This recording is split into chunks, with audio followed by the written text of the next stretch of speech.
guys, welcome back to the ZEZE MILLZ show. Thank you for coming and watching today. Today we have a very, very special guest, and we're going to be talking about a very important topic that I think we need to talk about and we need to address. And especially think within our community, we shy away from these conversations because people don't want to address the realness and people like to sugarcoat things. So today we have Samantha.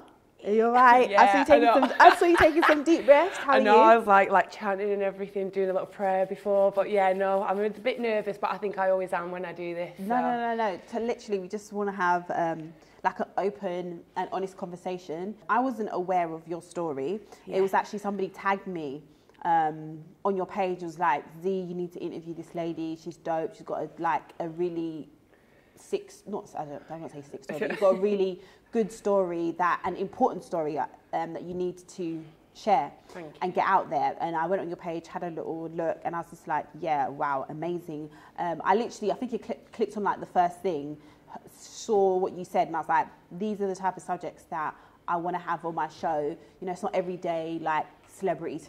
Like, I want to talk about hard-hitting things that affect loads of people, not just the black community, but everybody as a whole. Definitely. So introduce yourself and tell the people like why you're here today. A little bit, okay. Yeah.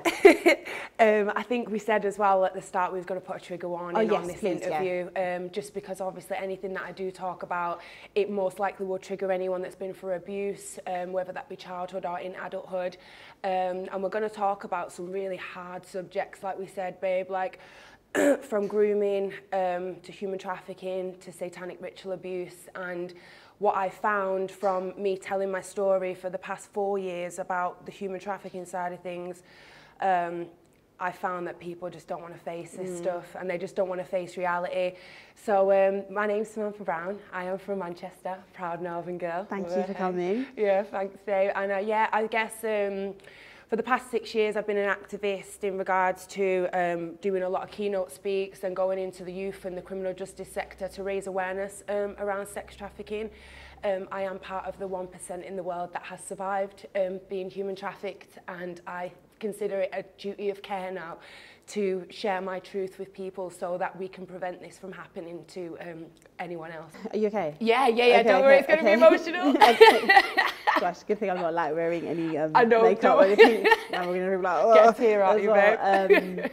Talk about your childhood. Yeah, of course. Because I watched some of your interviews and you said that you had a really good childhood. It wasn't like a traumatic childhood. No. And I think a lot of people assume, you know, when I've told people I'm going to have a young lady on today, she's been sex trafficked, she's been in the sex industry. Adult industry. The first thing they say was like, how, like, what happened, or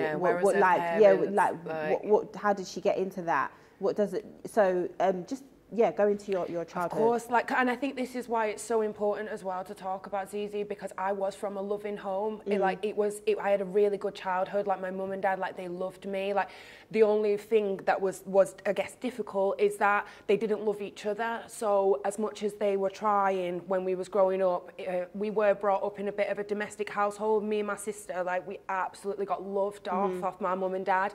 But it was, I guess, even as a young person, you can pick up on that toxicity. But for me, when I was growing up, I felt really resentful towards my parents, because I guess even though they were loving me and they were trying their best for me, like, I see my world has fallen apart. And I just think, like, as a young person, you know, what the social constructs of being in the Brady Bunch, you've got to have a dog, a cat, picketed fence, you know what I mean? Everything's meant to be perfect, and let's face it, it's not like that. Like, from what I know, like, the most of the abuse with children actually goes on in the family.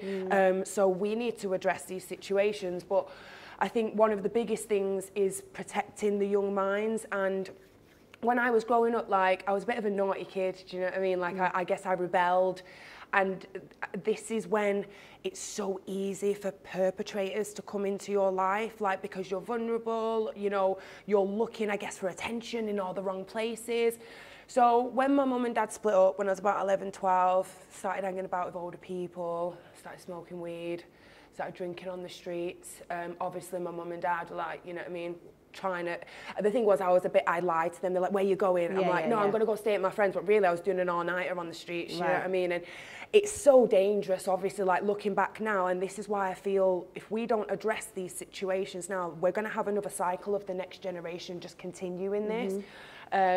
So yeah, started hanging about with older people, started getting very sexually active as a younger age. When did you start becoming sexually active? 13 in school, yeah. So and was that with older? No, it actually wasn't. That was the thing. It was a lot of like in our year in school, people were all experimenting. Do you know what I mean? Like I've liked girls from a young age. Like so, like I was, I guess growing up, like. And it's weird because we weren't influenced by social media, so we had all of this kind of, you know, sexual activity happening in the younger years, but we weren't guided in any way.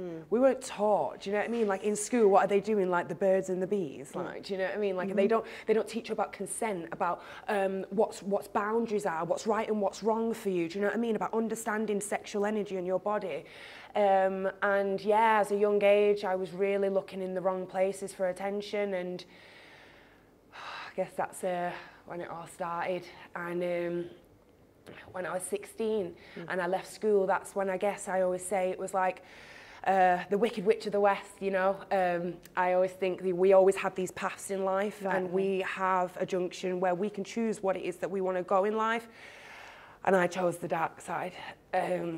And at the time, I never realised. And like when I was 16, I'd left school, and I was like with my friends from school, and then I met this lady, and this lady, she was a lot older than me. Right, okay.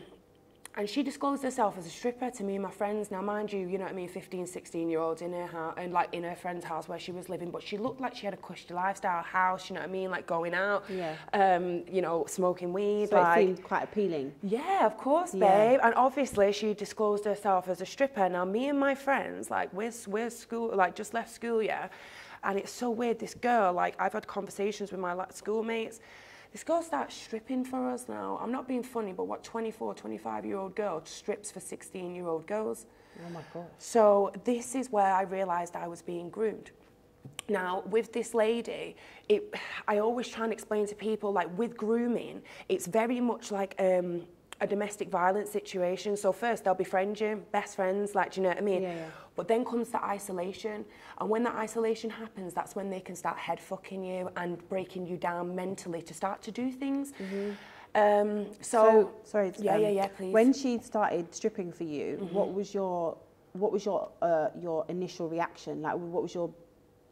With my friends, it was so weird. We was all just a bit like, I guess we was a bit like, oh, this is a bit weird. And I guess we was all like, you know what I mean? Like just, like just naughty schoolgirls, just like, oh, this is a bit weird, isn't it? Like, you know, slowly not realising about what was going on. And, you know, this girl, again, like the isolation. So she was very adamant that she wouldn't stay at my house because my dad, bless him, like, you know, he was trying his best, but when my mum and dad split up, he was by himself and he had the house, and, you know, we had screwdrivers as handles and stuff, do you know what I mean? And she made it very clear that she didn't want to be at my house. My house was dirty, so the isolation, always at hers. Right, okay. And it was about, I'd say, a year, and in that year, that's when I started to be introduced to champagne, cocaine, armed robbers kind of lifestyle. Right. Now, I was 16, I was at college, I was studying psychology, sociology and philosophy, and I was working at Home Bargains for £6 an hour, and she knew this. So it appealed to me looking at this lifestyle. And before I know it, I was 17 years old. I was going out with boys with her. They were sniffing lines off our arse cheeks. Like, do you know what I mean? Like, she was making out that this was normal. Right. And then when I was 17, she disclosed herself as a prostitute.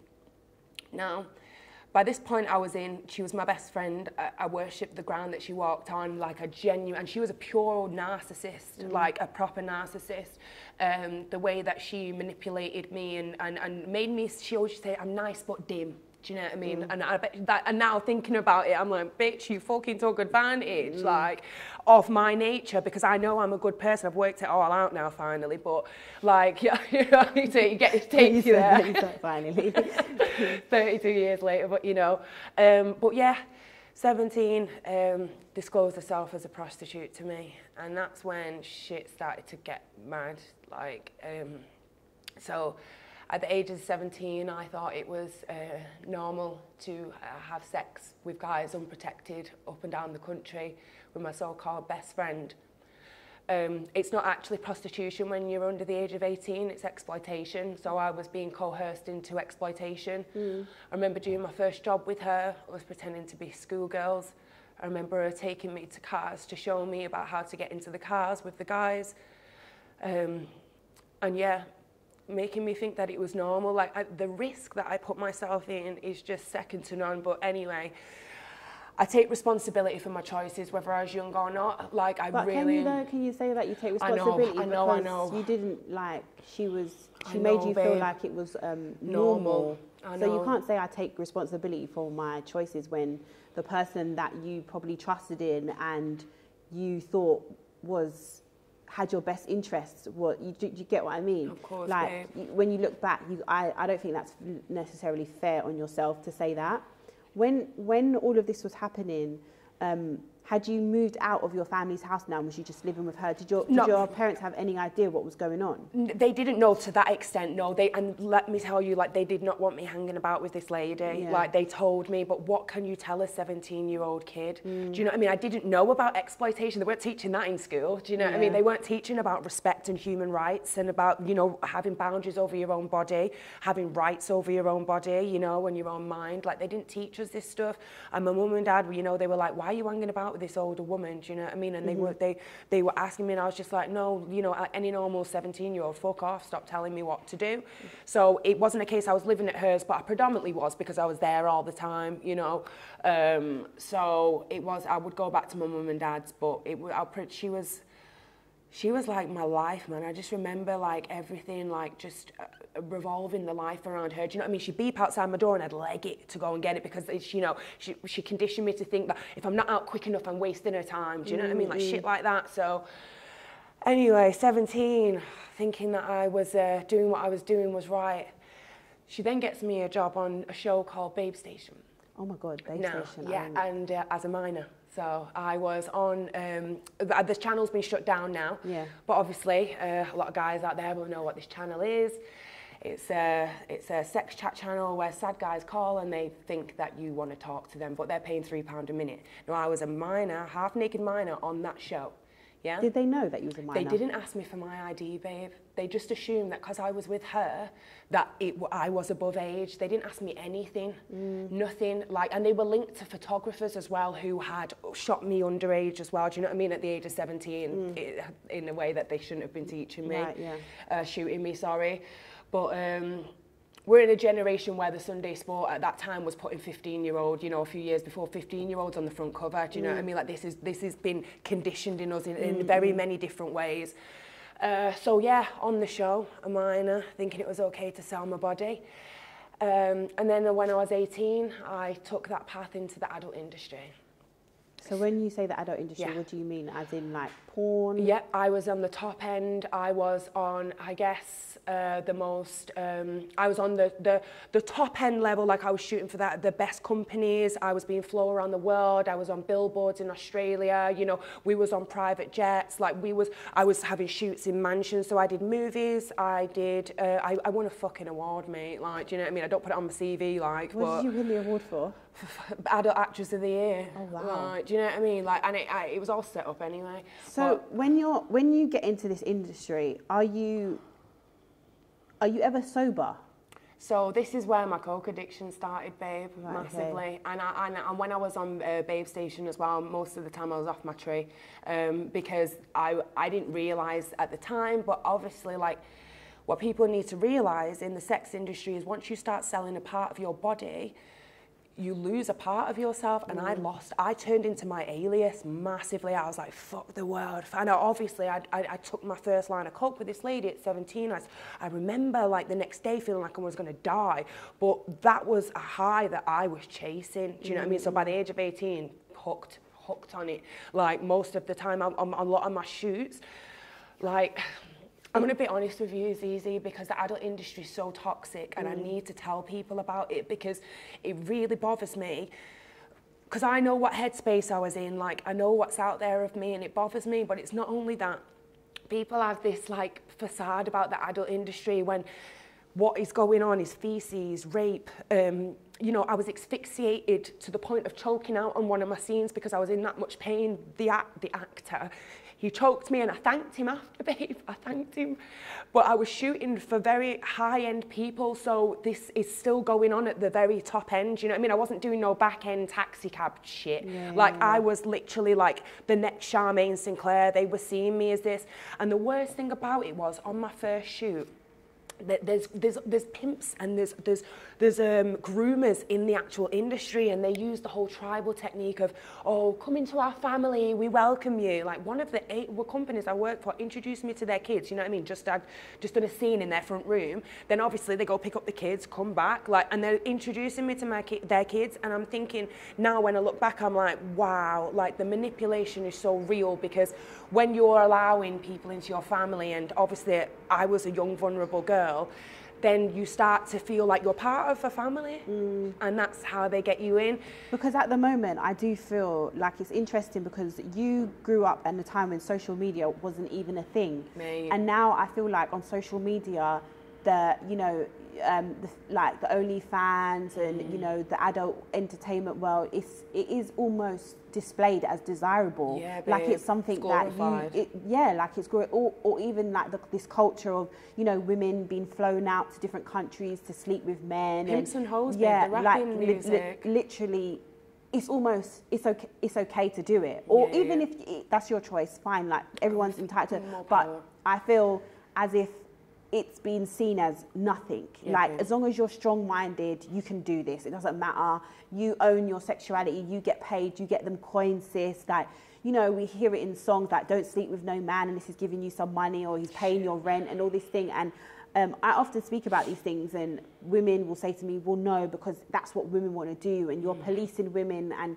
you shouldn't this, and this is what women want to do. And I just feel like we're going down this really slippery slope of making things like this normalized. Exactly, babe. Like, and that's the last thing you want to do, because I'm telling you right now, if our younger generations end up in this predicament, they are going to be exposed to the people that I'm going to be telling you about today. Women like that girl, the other people I'm going to talk about. Now, the adult industry, people need to understand, like, no one would do it if the money wasn't there. You think you want to shake your ass to an old 90-year-old man? Like, no, you, baby, yeah, I get it, like, go get your con, but you're doing it for the money. And I am so adamant, because of me being in that industry, like, I sold a part of my soul, babe. What do you think about the people that call it like women empowerment, female empowerment? Porn? Yeah. Are you mad? Like, honestly, do you know, like, I've watched girls get raped. Like, I was watching a girl push back like this, and obviously, like, at the time I'm watching, and you have to be like, whatever. But then I remember crying after the scene, because I was like, I've physically just seen a girl, like, push this guy off. Like, what the fuck? Like, ain't no tears. We think this is normal. Like, 4 guys and 1 girl. Like, this is a violation of female divine energy. And people need to start looking into Pornhub and shit. They've been known for like, they have made money off the back of trafficking kids. They have had a 15-year-old girl begging them to take her rape video down, all the while making money off it. So yeah, what? Get your coin. Like, come on, man. Like, this infuriates me. Like, we need to get to a generation now where we understand that the whole sex industry is based on men's weakness. No offense, but I'm telling you, no girl ever ranked me on the show, yeah? And no girl has ever come up to me and said my stage name to me, because no one fucking knows. It's based on the dick, like, and that's what we need to understand. The supply and demand, and now we're getting to a place, ZEZE, where the demand of what they want is getting pushed further and more sick. Two things in one hole and stuff. That, do you know how much of a violation that is of a female divine energy? Like, we're literally just saying, oh, hello, this is go, we're going to consent rape now. I have to understand there's a freaky Karen in everyone, do you know what I'm saying? Like, everyone had each to their own kind of thing. But I am telling you, from being in the industry, none of that is real. You, when the camera stops, will end up doing what we call fluffing to make sure that the scene actually works properly, because when the scene happens, it's all for the camera, babe, and you're being jabbed in places you don't get jabbed in when you're doing your thing, babe. I am in a very consensual, loving relationship now, and I know what consent is. I know what boundaries, I know what I like, and I'm like, in that industry, like, no, babe, it's artificial, it's moths to a fake flame, it's fucking fucking bullshit, and I'll take anyone on that says that. So then, oh gosh, this. Sorry. No.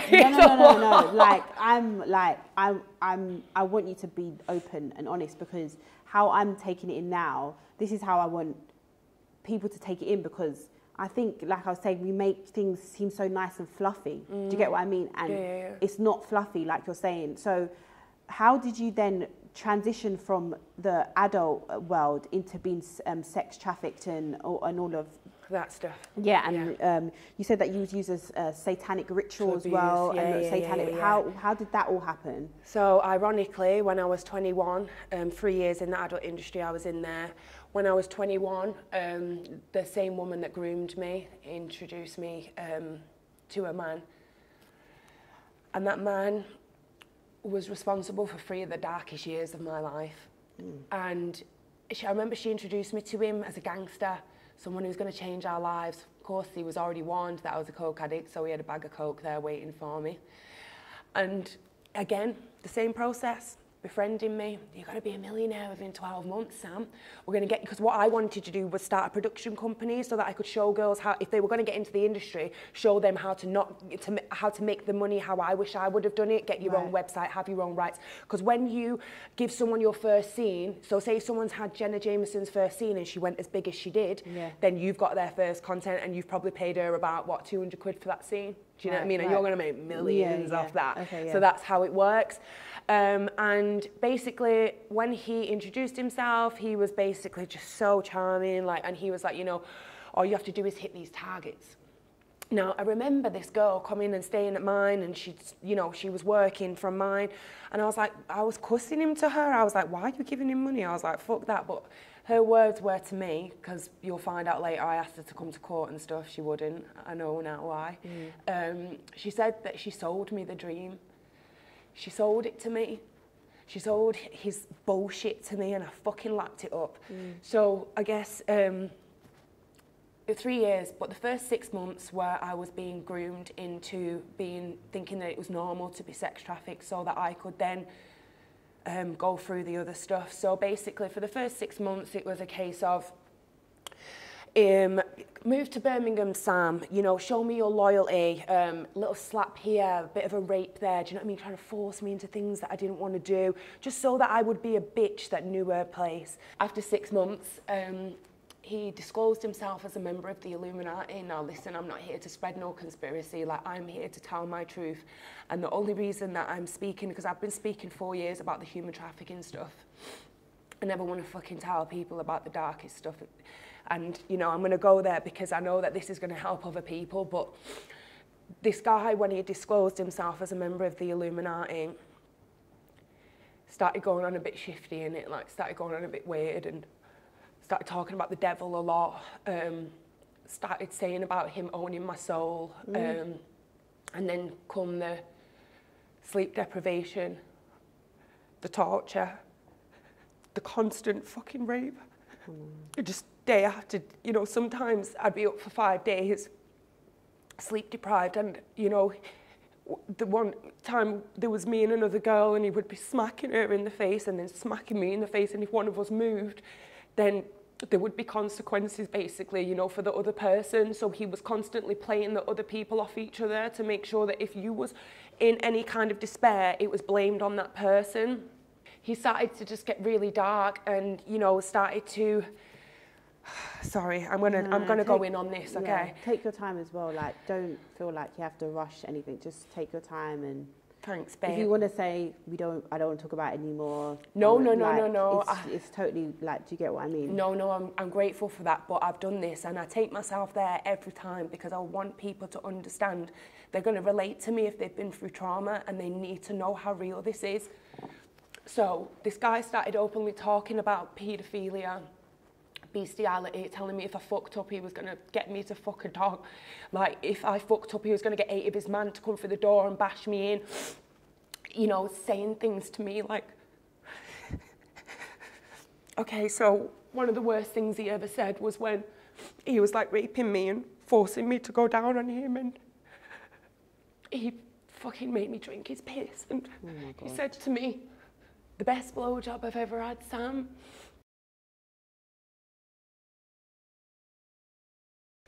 What? I'm being serious, babe. Like, and he openly talked about this stuff all the time, and he would drill it in me. So for 2.5 years, like, he's telling me, you're a member of the Illuminati. I own your soul. Like, what's lived backwards? It's the devil. What's live evil? Like, who do you think owns this world? Started talking about his connections to the Vatican, the connections in his high places. He used to tell me, and he used to be like, if I fuck up, he's gonna take me to like North Wales, where there's like tunnels that they jack up on girls on heroin, like.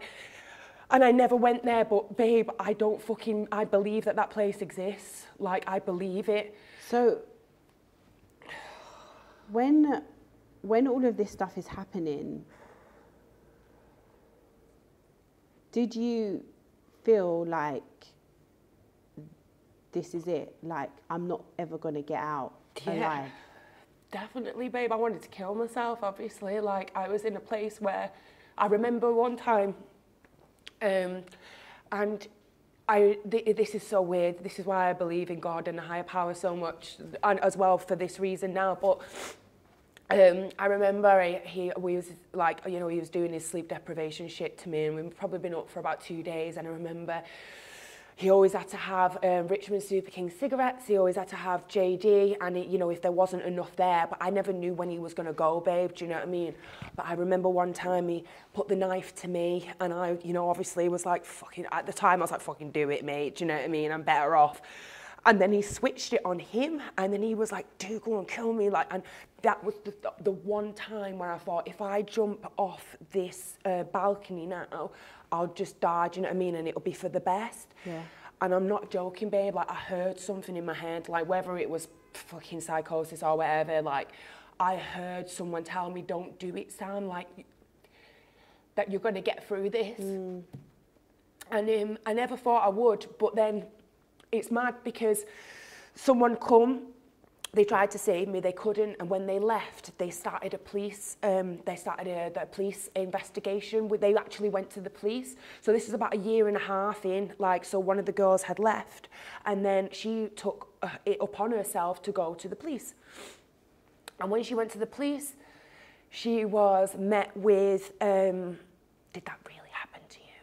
Are you sure? This girl, by the way, who was the youngest girl that was involved with it that I knew of, she had gone to the police and they started to dismiss her, and she was like, someone's there, like, you need to go and find her. And they, it was 1.5 years later after, her persisting.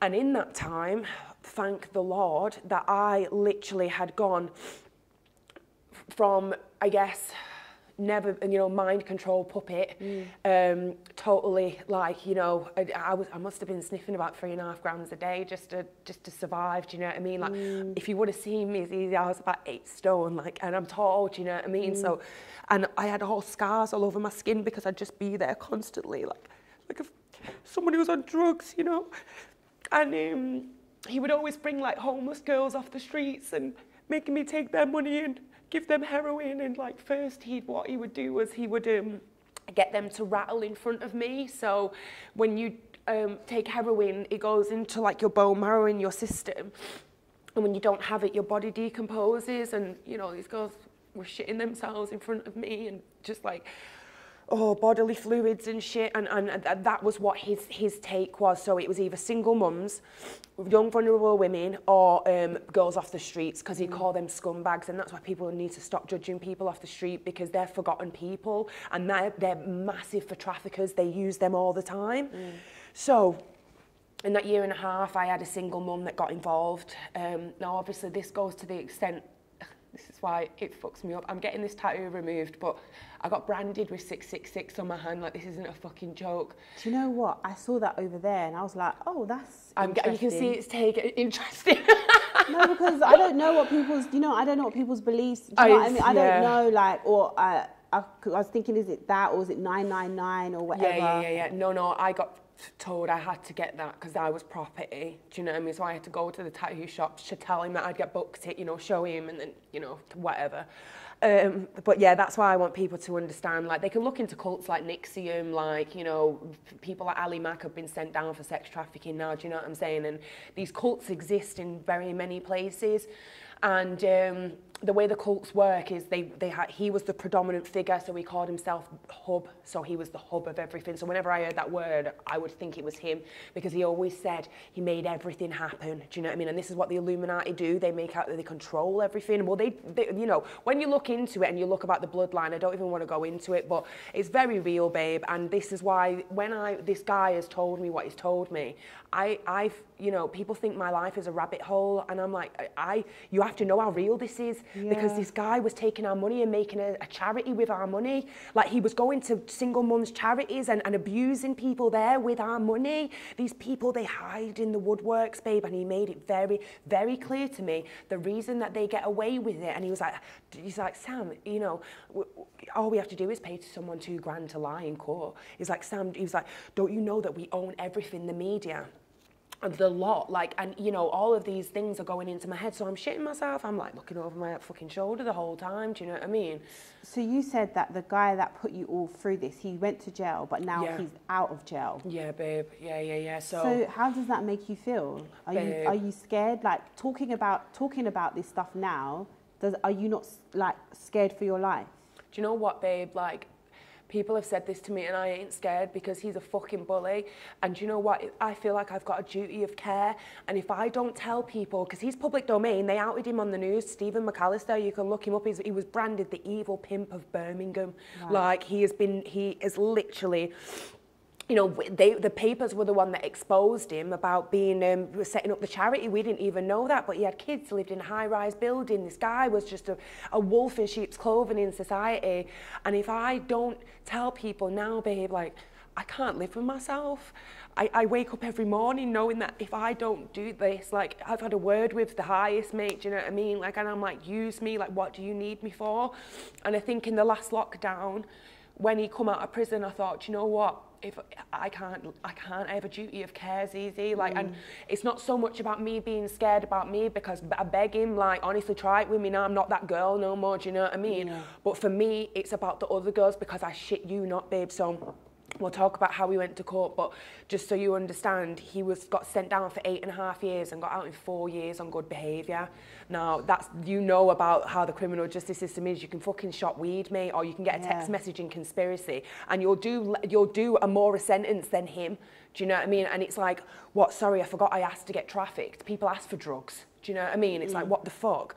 So yeah, the criminal justice system, ladies and gentlemen, Lady Justice is blindfolded for a reason. I guess more than ever now, it's not, I feel like I have a duty of care, but the way that the whole system worked, and we were lucky because when we got taken to court and, you know, we got put in prison, like, there's so many people that don't have that happen, babe. Like, do you know what I mean? And how many stories are people going to dismiss like mine because of their cognitive dissonance? Because if it wasn't for my witnesses, for the fact that you know, they outed him on all the news stations, we actually got him put in prison, and then they put me on the BBC News in 2018 to talk about human trafficking. And if all them things didn't happen, would someone believe me? Yeah. Because people don't believe about satanic ritual abuse, babe. People don't realise that they're so sick in the fucking head, because me and you, we're not like that. We don't think that way. Yeah. But people need to understand these people could be your next door neighbour. Like, he lived in a high rise, for fuck's sake. Do you know what I mean? Like, obviously you went through all of that, which was obviously,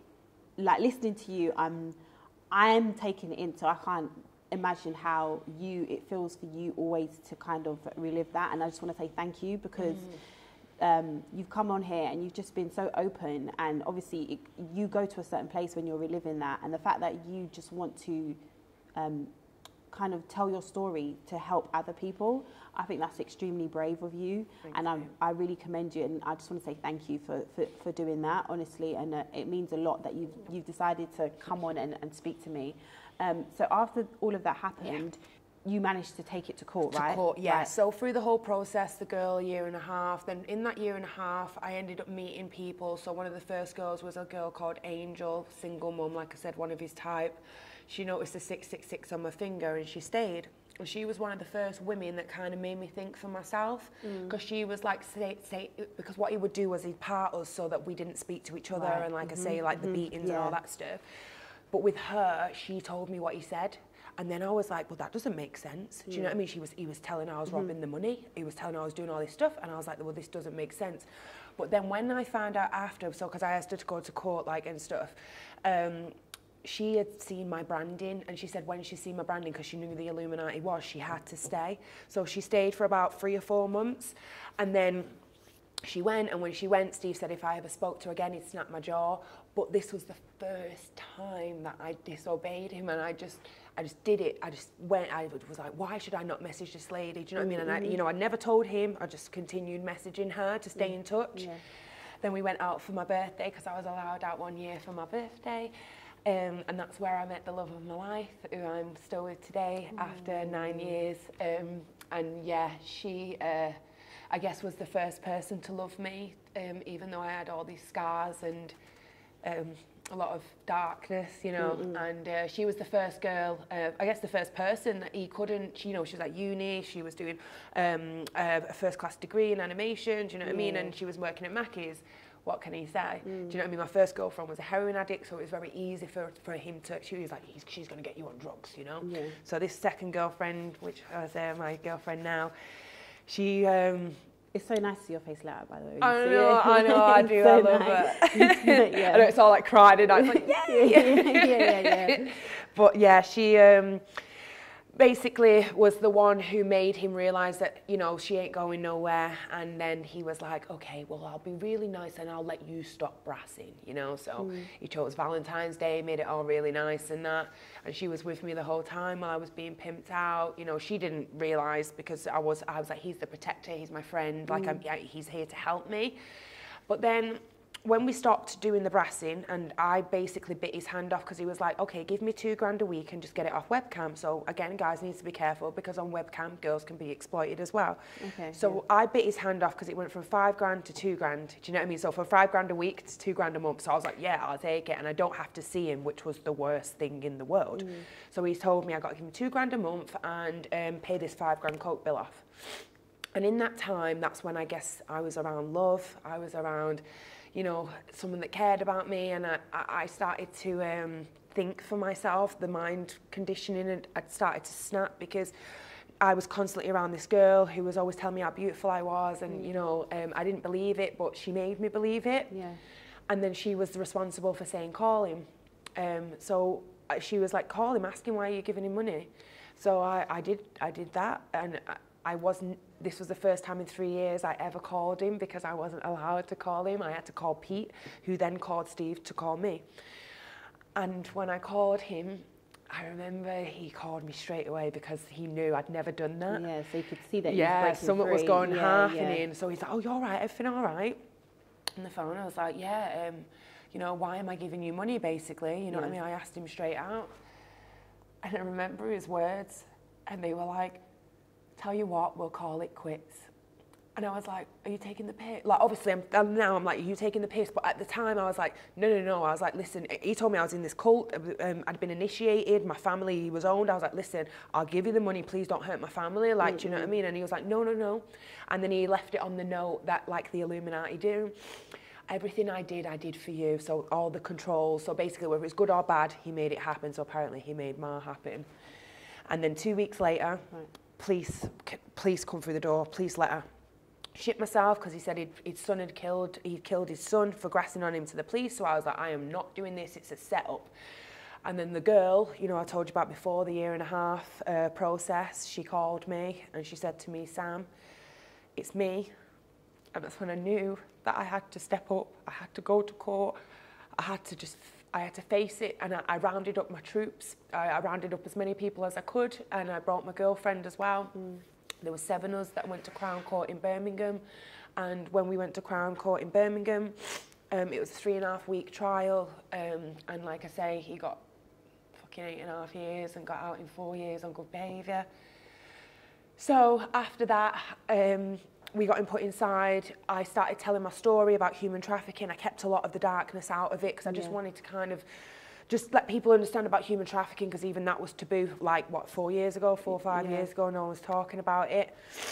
Because I think also a lot of people don't think that it happens here. Yeah. They think it only happens in maybe countries that are not as fortunate as us, or what, they don't believe that it's happening in Birmingham or it's happening in Manchester. The guy or was it's from happening, Birmingham, or happening right. in London. Do you get what I mean? So I think, again, like you're saying, the fact that it's so close to home. Do you get what? So after that happened, then you started working in schools and speaking to young girls. All So that kind of... first, obviously, I was still in the industry because I didn't know any different. So obviously, that's why I love my girlfriend. She stayed with me. I was still, you know, for the first, I think it was 6 months, 7 months. I was still highly addicted to drugs. I was going back to do escorting and webcam because I was in like 20 grand's worth of debt because of how he'd left me. So, but it wasn't long. It didn't last very long because I could feel a part of me that I'd never had before, which was the loving part of myself, to love myself and for once not to be a sexual object. I felt that coming, and then I found a job with the biggest human rights organisation in the world. I started charity fundraising for them, stopping things like child marriage and FGM. And then I realised what human rights were, started volunteering to go into the schools. And then over the past 2 years, I've been able to build a social enterprise called Diamond Dew Projects. You let me plug my top, babe. Yes, this is my top definitely. for them. Stop the traffic. So Diamond Dew Projects, we sell these. And what we do at Diamond Dew Projects is we go into the criminal and youth sector, criminal justice and youth sector, and we deliver workshops for professionals and young people around mental well-being and exploitation prevention. And then I set up my last charity last year in the pandemic to start raising money, because what we need to realise is from children that are being trafficked, 60% of them are from Middle Eastern and African countries. So I want to build a school in Congo for 60 kids for a safe house and for them to have a school. So yeah, I won't stop now. And you was also saying earlier that you said a figure. You said was it over 100,000 children in the UK? Yeah, 112,800 and something that go missing in the UK. That's registered though, ZEZE. You have to remember that, babe. And a lot of these kids are unregistered. Care homes, adoption processes. They have hospitals, babe, where they have these places where these kids are being taken to have the kids. Like, kids are getting tested for STDs and getting treated in the UK. These hospitals are real, babe. Like, and this is again like things because of my story. Like, I've listened to other people's stories, like people like Jeanette Archer, you know, Samantha Baldwin, these people's stories that are similar to mine with the satanic ritual abuse. And then I'm realising like how real this is, babe. And I'm like, do you know what? I use my platform now to raise a voice for the voiceless. And I will, till no air is left in my lungs, I will not stop. I have my opinion on like women sexualizing themselves, and what's your opinion on that? I mean, a lot of women say no, it's consent. I'm sexualizing myself, or I'm doing these like use challenges, for example, like I'm putting myself out there, OnlyFans, it's consensual, I'm doing it, so it's fine for me, I'm in control of it. What do you think about that? Because obviously you've been in that industry, you've seen the effect, you know, that some of this stuff the effect that it has on, you know, a person. What do you think about that? Like young girls becoming more sexually active from a younger age. You go on things like TikTok, they're extremely sexual. I know. You know, just everything is about, you know, the body now and all of this stuff. What do you think about that? It makes me mad. And it makes me so upset, because this is what Steve used to say. Because obviously, like, it's all about hypersexualizing children, most of all, with the Illuminati and stuff. And for me, it bothers me, because we have to understand who's watching. Now, as I said, like, I have a freaky Karen in the bedroom, that's cool. But people need to understand A plus B equals C. And when I'm going into these schools, this is the most scariest thing, because these young girls look older than they do. They do contour better than I do. And what they're seeing you do your bust it down challenge, girl. Like, you need to realize who the fuck's watching. Like, do it behind closed doors. Do it for your man. Do it for your woman. That's cool. You know, I honestly, you know, I think you can dress up like a dog and bark down the road. I ain't gonna judge you. Do you know what I'm saying? Like, as long as you're not hurting anyone, it's all well and good. But we have to be accepting as a society to know, especially young girls, like, why is there a schoolgirl issue? Like, why is in the sex industry they've got schoolgirls? They're hypersexualizing young girls for a reason. And for me, I see a very slippery slope to what's happening, and because I know through my own life experience, that if you are going to be a certain way, you're going to attract a certain type of attention. And that's not me saying anything about, you know, oh, like condoning rape culture or whatever. This is fucking facts, mate. Like when I walk down the street with no wig on, do you know what I mean? My glasses on, mate. I tell you, I ain't got no beeps. But if I go down there, my batty riders and my wig on, like, hey, do you know what I mean? Like, let's not beat around the bush here.